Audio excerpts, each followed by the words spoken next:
வணக்கம். நீங்கள் இணைந்திருப்பது சமூகத்தின் மதிய நேர பிரதான செய்திகளுடன். செய்திகளுக்காக உங்களுடன் இணைந்து கொள்ளும் நான் கஜிதா திருநாவுக்கரசு. விரிவான செய்திகளுக்கு முன்னதாக இன்றைய தலைப்புச் செய்திகள். இலங்கையில் கடும் வறட்சி, நீர்த்தேக்கங்களின் நீர்மட்டம் வீழ்ச்சி, தண்ணீரை சிக்கனமாக பயன்படுத்துமாறு அறிவுறுத்து. மரண தண்டனைக்கு முன் குற்றவியல் நீதித்துறையை வலுப்படுத்த வேண்டும், சிரேஷ்ட சட்டத்தரணி வலியுறுத்து. சிறையிலிருந்து தப்பிய 700க்கும் மேற்பட்டோர் கைதிகள், பொதுமக்கள் பாதுகாப்புக்கு அச்சுறுத்தல்.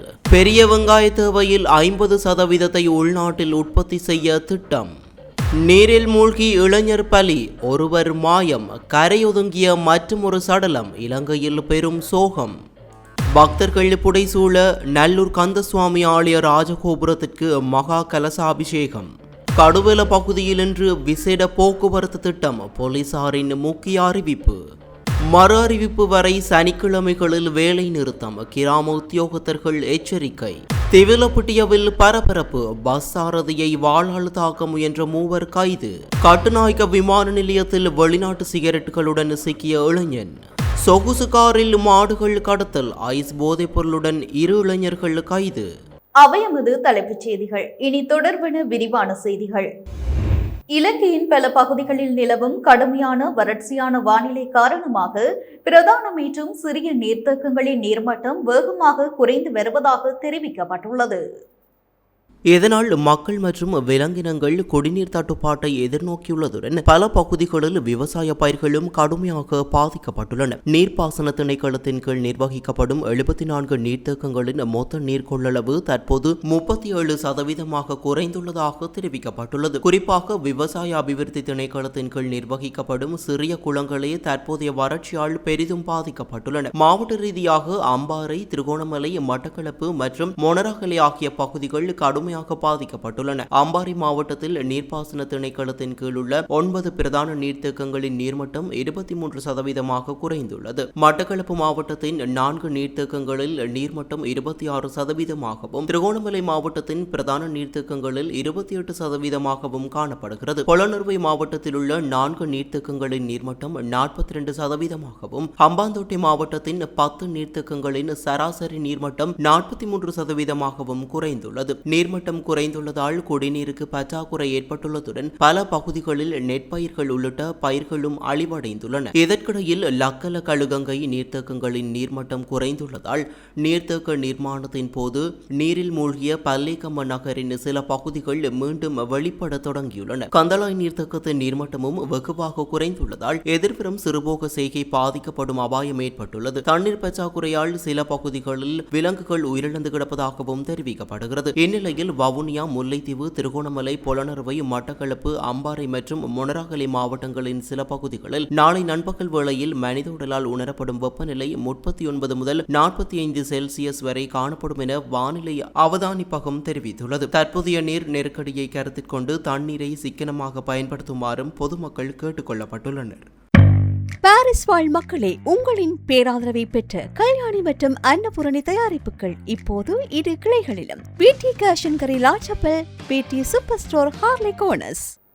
இலங்கையில் மரண தண்டனையை மீண்டும் நடைமுறைப்படுத்துவது குறித்து பரிசீலிப்பதற்கு முன்னர் நாட்டின் குற்றவியல் நீதித்துறையை பலப்படுத்த வேண்டும் என சிரேஷ்ட சட்டத்தரணி தர்ஷன குருப்பு வலியுறுத்தியுள்ளார். நாட்டில் அண்மை காலமாக இடம்பெற்று வரும் தீவிர குற்ற செயல்களுக்கு கடுமையான தண்டனைகள் வழங்கப்பட வேண்டுமென்ற மக்கள் கோரிக்கை அதிகரித்துள்ள நிலையில் மரண தண்டனை தொடர்பான விவாதமும் மீண்டும் எழுந்துள்ளது. இது தொடர்பில் தனது பேஸ்புக் பக்கத்தில் கருத்து வெளியிட்டுள்ள தர்ஷன குருப்பு பாதிக்கப்பட்டவர்களுக்கும் அவர்களின் குடும்பத்தினருக்கும் நீதி கிடைக்க வேண்டும் என்பதில் எவ்வித சந்தேகமும் இல்லை. எனினும் தவறாக வழங்கப்பட்ட சிறை தண்டனையை எதிர்காலத்தில் திருத்திக் கொள்ள முடியும் என்ற போதிலும் மரண தண்டனை நிறைவேற்றப்பட்ட பின்னர் அதனை மீண்டும் மாற்றி அமைக்க முடியாது என அவர் சுட்டிக்காட்டியுள்ளார். முன்னைய வழக்கு ஒன்றில் மேல் நீதிமன்றத்தால் மரண தண்டனை விதிக்கப்பட்ட வறிய ஒருவர் மேன்முறையீட்டு நீதிமன்ற உத்தரவின் பேரில் இடம்பெற்ற மறு விசாரணையில் மரபணு அறிவியல் சான்றுகள் மூலம் குற்றமற்றவர் என நிரூபிக்கப்பட்டு விடுக்கப்பட்ட சம்பவத்தையும் அவர் நினைவு கூர்ந்துள்ளார். எனவே மரண தண்டனையை மீண்டும் நடைமுறைப்படுத்துவது குறித்து சிந்திப்பதற்கு முன்னர் நாட்டின் குற்றவியல் நீதித்துறையில் பல்வேறு முக்கிய சீர்திருத்தங்கள் மேற்கொள்ளப்பட வேண்டும் என அவர் தெரிவித்துள்ளார். மேலும் வசதியற்ற நிறைவேற்ற குற்றஞ்சாட்டப்பட்டவர்களுக்கு தகுதியான இலவச சட்ட உதவியை அரசாங்கம் உறுதி செய்ய வேண்டும் மற்றும் போதைப்பொருள் வழக்குகள் மற்றும் சாட்சியங்கள் சோடிக்கப்பட்டதாக முன்வைக்கப்படும் குற்றச்சாட்டுகள் தொடர்பில் சுயாதீன விசாரணைகள் நடத்தப்பட வேண்டும் என்றும் அவர் வலியுறுத்தியுள்ளார். கடந்த 6 ஆண்டுகளில் நாட்டின் சிறைச்சாலைகளில் இருந்தோ அல்லது சிறை காவலில் இருந்தோ மொத்தம் 1181 கைதிகள் தப்பியோடியுள்ளதாக கணக்காய்வாளர் அலுவலகம் தெரிவித்துள்ளது. இவர்களில் 472 பேர் பின்னர் மீள கைது செய்யப்பட்டுள்ள நிலையில் 709 கைதிகள் தங்களது தண்டனை காலத்தை முழுமையாக நிறைவு செய்யாமல் இதுவரை கைது செய்யப்படாது தலைமறைவாக உள்ளதாக தெரிவிக்கப்பட்டுள்ளது. இதேவேளை சிறைச்சாலைகளுக்குள் தடை செய்யப்பட்ட பொருட்கள் காணப்படுவது தொடர்பிலும் கணக்காய்வாளர் அலுவலகம் கவனம் செலுத்தியுள்ளது. அதன்படி 2025 ஆண்டில் நாட்டின் 22 சிறைச்சாலைகளில் மேற்கொள்ளப்பட்ட சோதனை நடவடிக்கைகளின் போது 5083 கைத்தொலைபேசிகள், 4149 சிம் அட்டைகள் மற்றும் 2432 மின்கலங்கள் கைப்பற்றப்பட்டுள்ளன. தப்பியோடிய கைதிகள் இதுவரை கைது செய்யப்படாமலும் இருப்பதும், சிறைச்சாலைகளுக்குள் தொலைபேசிகள் உள்ளிட்ட தடை செய்யப்பட்ட பொருட்கள் கிடைப்பதும் பொதுமக்களின் பாதுகாப்புக்கு அச்சுறுத்தலாக அமையக்கூடும் என கணக்காய்வாளர் அலுவலகம் எச்சரித்துள்ளது. எனவே சிறைச்சாலைகளின் பாதுகாப்பை மேலும் பலப்படுத்துவதுடன் தப்பியோடிய கைதிகளை விரைவாக கைது செய்வதற்கான நடவடிக்கைகளை தீவிரப்படுத்தவும், சிறைச்சாலைகளுக்குள் தடை செய்யப்பட்ட பொருட்கள் கொண்டுவரப்படுவதை தடுப்பதற்கான கண்காணிப்பை வலுப்படுத்தவும் நடவடிக்கை எடுக்க வேண்டியதன் அவசியம் சுட்டிக்காட்டப்பட்டுள்ளது. நாட்டின் வருடாந்த பெரிய வெங்காய தேவையில் 50% உள்நாட்டிலேயே உற்பத்தி செய்வதற்கான திட்டங்கள் தற்போது முன்னெடுக்கப்பட்டு வருவதாக விவசாய திணைக்களம் தெரிவித்துள்ளது. வரவிருக்கும் சிறுபோக அறுவடையின் மூலம் நாட்டின் வருடாந்த பெரிய வெங்காய தேவையில் 50% பூர்த்தி செய்வதே இதன் முதன்மை நோக்கம் என அத்திணைக்களம் குறிப்பிட்டுள்ளது. இலங்கையின் வருடாந்த பெரிய வெங்காய நுகர்வு சுமார் 3,20,000 மெட்ரிக் டன் என தெரிவிக்கப்படுகிறது. வரலாற்றில் அதிகபட்ச பெரிய வெங்காய உற்பத்தி 2014 ஆண்டில் பதிவாகி இருந்ததுடன் அந்த ஆண்டில் சுமார் 6,000 ஹெக்டேர் நிலப்பரப்பில் இருந்து 1,00,000 மெட்ரிக் டன் பெரிய வெங்காயம் அறுவடை செய்யப்பட்டது. எனினும் உற்பத்தி செலவு அதிகரித்தமை மற்றும் குறைந்த விலையில் இறக்குமதி செய்யப்படும் பெரிய வெங்காயம் உள்நாட்டு சந்தையில் விற்பனை செய்யப்படுதல் உள்ளிட்ட காரணங்களால் விவசாயிகள் பெரிய வெங்காய செய்கையில் இருந்து விலகியுள்ளனர். இதனையடுத்து விவசாயிகளை மீண்டும் பெரிய வெங்காய செய்கையில் ஈடுபடுத்தும் நோக்கில் சிறப்பு திட்டம் ஒன்று ஆரம்பிக்கப்பட்டுள்ளது. புதிய தொழில்நுட்ப முறைகளை பயன்படுத்துவதன் மூலம் ஒரு ஏக்கருக்கு பெறக்கூடிய பெரிய வெங்காய அறுவடையை அதிகரிப்பதுடன் குறைந்த உற்பத்தி செலவில் பயிர்ச்செய்கையை மேற்கொள்ள விவசாயிகளுக்கு வழிகாட்டுவதற்கும் விழிப்புணர்வு நடவடிக்கைகள் முன்னெடுக்கப்படும் என விவசாய திணைக்களத்தின் திட்டமிடல் மற்றும் பயிற்சி பணிப்பாளர் பி. சிசிரகுமார தெரிவித்துள்ளார். கம்பகா மாவட்டம் மேரிகம மதுரப்பேட்டிய பகுதியில் மாவோய் ஆற்றில் நீராட சென்ற 3 இளைஞர்கள் நீரில் மூழ்கியதில் ஒருவர் உயிரிழந்துள்ளதுடன் மற்றொருவர் காணாமல் போயுள்ளார். நேற்று பிற்பகல் மாவோயாவில் நீராடச் சென்ற 3 இளைஞர்களை இவ்வாறு நீரில் மூழ்கியுள்ளதாகவும் அவர்களில் 2 பிரதேசவாசிகள் மீட்டு தம்பதினிய வைத்தியசாலையில் அனுமதித்துள்ளதாகவும் போலீசார் தெரிவித்தனர். அங்கு தீவிர சிகிச்சை பெற்று வந்த 19 வயதுடைய மேரிகம பகுதியைச் சேர்ந்த இளைஞர் ஒருவர் சிகிச்சை பலனின்றி உயிரிழந்துள்ளார். நீரில் மூழ்கி காணாமல் போன மற்ற நபரை தேடும் பணியில் மேரிகம போலீசார், போலீஸ் உயிர் பாதுகாப்பு பிரிவினர் மற்றும் பிரதேசவாசிகள் இணைந்து தொடர்ந்து ஈடுபட்டு வருகின்றனர். இதேவேளை கொழும்பு போலீஸ் எல்லைக்குட்பட்ட காலி முகத்துவாரம் பகுதிக்கு அருகில் உள்ள கடற்கரையில் ஆணொருவரின் சடலம் ஒன்று கரையொதுங்கியுள்ள நிலையில் கண்டெடுக்கப்பட்டுள்ளது. இந்த சம்பவம் தொடர்பில் நேற்று காலை கொழும்பு போலீஸ் நிலையத்திற்கு கிடைத்த தகவலை அடுத்து போலீசார் விசாரணைகளை ஆரம்பித்துள்ளனர். சடலம் பிரேத பரிசோதனைக்காக கொழும்பு தேசிய வைத்தியசாலையில் பிரேத அறையில் வைக்கப்பட்டுள்ளது. சடலம் தொடர்பான அடையாளம் மற்றும் மரணத்திற்கான காரணம் குறித்து போலீசார் மேலதிக விசாரணைகளை முன்னெடுத்து வருகின்றனர். வரலாற்று சிறப்புமிக்க யாழ்ப்பாணம் நல்லூர் ஸ்ரீ கந்தசுவாமி ஆலயத்தின் பிரதான ராஜகோபுரம் புனருத்தாரணம் செய்யப்பட்டு இன்று மகா கலசாபிஷேகம் வெகு சிறப்பாக இடம்பெற்றது.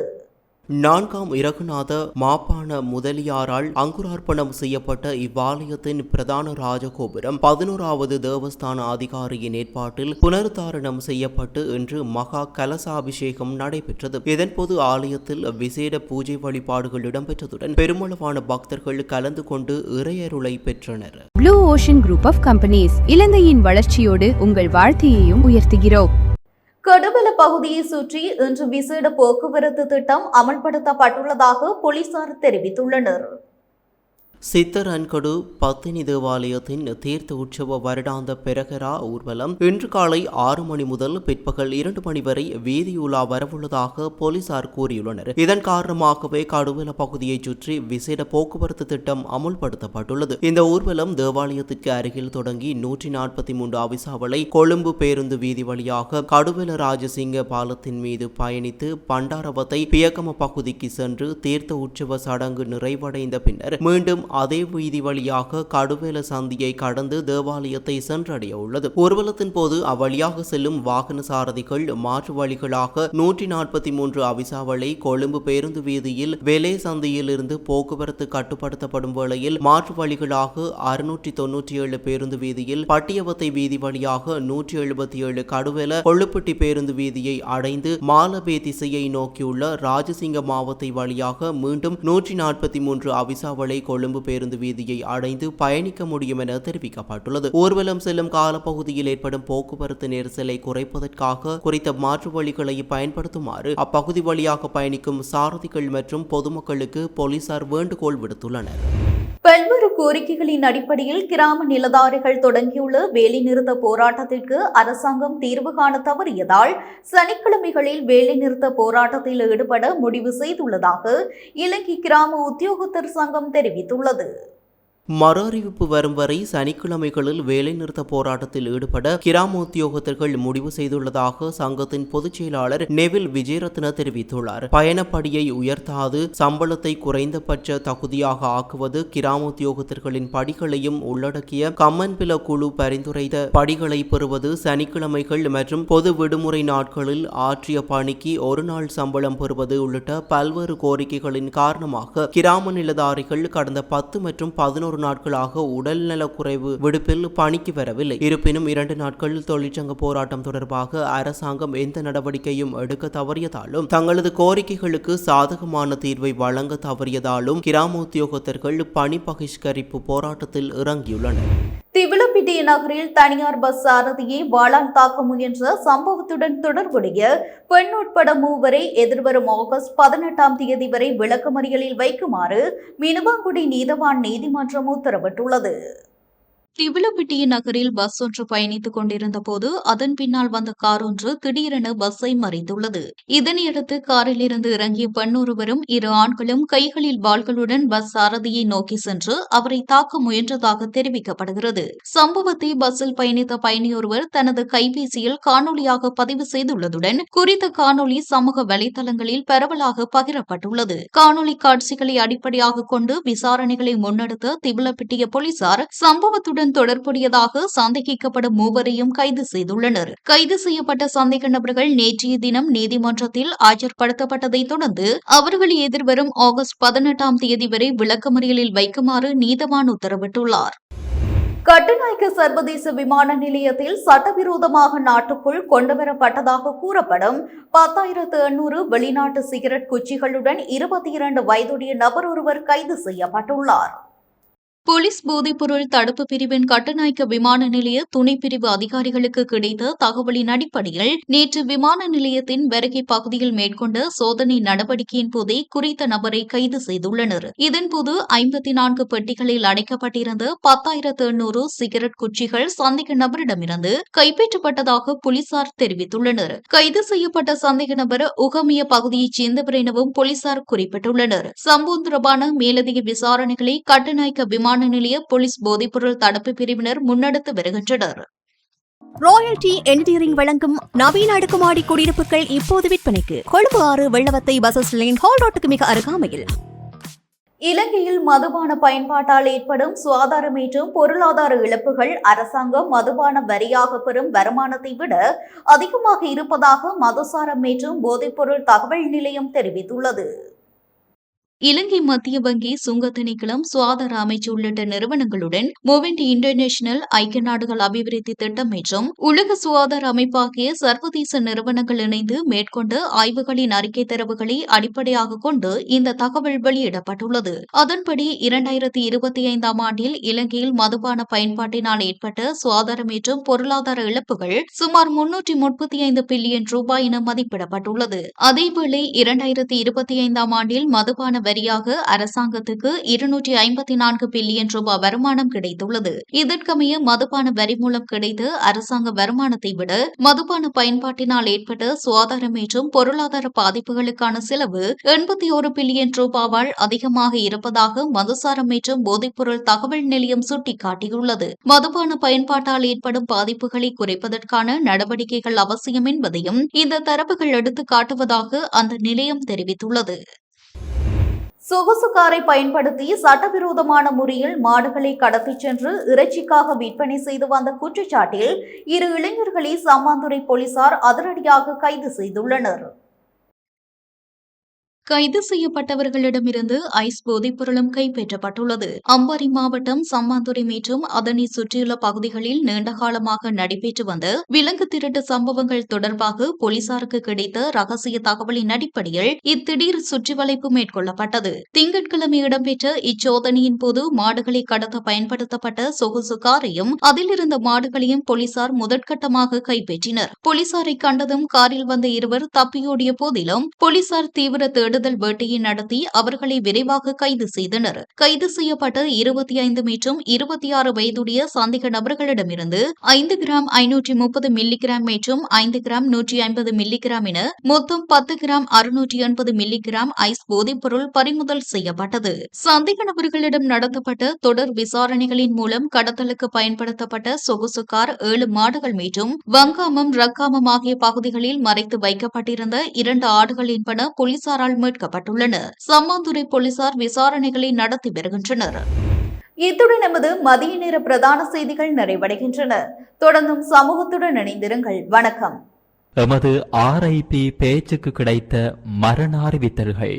யாழ்ப்பாணம் சிவன் கோவில் வீதி மட்டுவில் தெற்கை பிறப்பிடமாகவும் கனடாவை வதிவிடமாகவும் கொண்டிருந்த திரு மயில்வாகனம் ரவிச்செல்வன் அவர்கள் 4/8/2026 செவ்வாய்க்கிழமை அன்று காலமானார்.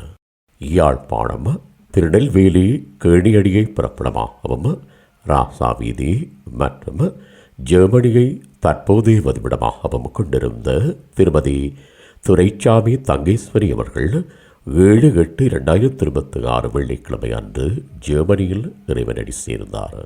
யாழ்ப்பாணம் கட்டப்பிராயை பிறப்பிடமாகவும் வதிவிடமாகவும் தற்போது லண்டனை வதிவிடமாகவும் கொண்டிருந்த திரு நமசிவாயம் சிவகடாட்சம் அவர்கள் 7/8/2026 வெள்ளிக்கிழமை அன்று இறைவனடி சேர்ந்தார். யாழ்ப்பாணம் மண்குமாரை பிறப்பிடமாகவும் இந்தியா சென்னையை வதிவிடமாகவும் கொண்டிருந்த திரு செல்லையா சிவபாதலிங்கம் அவர்கள் 11/8/2026 செவ்வாய்க்கிழமை அன்று இந்தியாவில் காலமானார். மேலே அறிவிக்கப்பட்ட அனைத்து மரண அறிவித்தல் இறுதிக்கிரியை பற்றிய தகவல்களை அறிந்து கொள்ள ரிப் பேஜை பார்வையிடுங்கள். இதற்கான லிங்க் கீழிருக்கும் டிஸ்கிரிப்ஷனில் பார்வையிடலாம். இது போன்ற செய்திகளை தெரிந்து கொள்ள சமூகம் நியூஸ் சேனலை சப்ஸ்கிரைப் செய்து அருகில் உள்ள பெல் பட்டனை கிளிக் செய்யுங்கள். மேலும் இது போன்ற செய்திகளை உடனுக்குடன் தெரிந்து கொள்ள சமூகமீடியா.com என்ற இணையதளத்தின் வாயிலாகவும் எங்களுடன் இணைந்திருங்கள்.